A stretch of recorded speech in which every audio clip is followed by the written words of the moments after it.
Ladies and gentlemen, this is part 2. You feed this, it's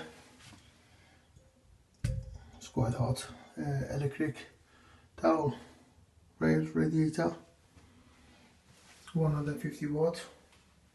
Put the panel back. We run the hot water here underneath. Feed the new tab.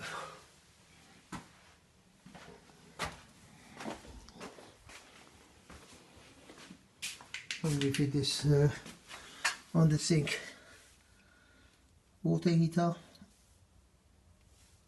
and it's quite good.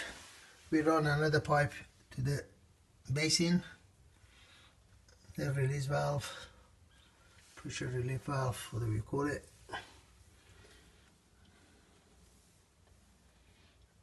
It's quite good.